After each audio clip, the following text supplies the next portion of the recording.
സർക്കാർ ശമ്പളം പറ്റുന്ന ഉദ്യോഗസ്ഥർ സ്വകാര്യ ട്യൂഷൻ സെന്ററുകളിൽ ക്ലാസ് എടുക്കുന്നുണ്ടെന്നും അത്തരക്കാരെ കണ്ടെത്താൻ സർക്കാർ സമിതി രൂപീകരിച്ച് മിന്നൽ പരിശോധന നടത്തണമെന്നും KSU കോഴിക്കോട് ജില്ലാ പ്രസിഡന്റ് VT സൂരജ്. പണക്കൊഴുപ്പിൽ സമാന്തര വിദ്യാഭ്യാസ സിസ്റ്റമാണ് ഉയർന്നുവരുന്നത്. അത് അനുവദിക്കാൻ പറ്റില്ല.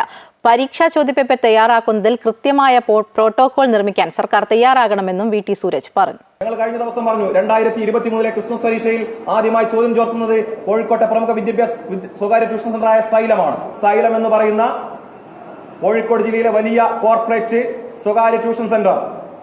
ആ ട്യൂഷൻ സെന്ററിന്റെ പരിപാടിയിൽ പങ്കെടുക്കുന്നത് അബ്ദുൽ ഹക്കീം എന്ന് പറയുന്ന പ്രൊജക്ട് കോർഡിനേറ്റർ ആണ്.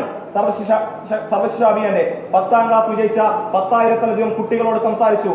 സൈലം ഒരുക്കിയ എക്സലന്റ് അവാർഡ് മീറ്റ് കാലിക്കറ്റ് എന്ന് പറഞ്ഞുകൊണ്ട് പരസ്യമായി പോസ്റ്റ് ചെയ്യുകയാണ്. സർക്കാർ ശമ്പളം വാങ്ങുന്ന കേരളത്തിന്റെ പൊതുവിദ്യാഭ്യാസ മേഖലയെ സംരക്ഷിക്കേണ്ട ഇത്തരം ഉദ്യോഗസ്ഥർ സ്വകാര്യ ട്യൂഷൻ സെന്ററുകളുടെ താല്പര്യങ്ങൾക്ക് വേണ്ടി വഴിവിട്ട് പ്രവർത്തിക്കുമ്പോൾ കേരളത്തിന്റെ പൊതുവിദ്യാഭ്യാസ മേഖലയിൽ സംരക്ഷണമുണ്ടാവില്ല.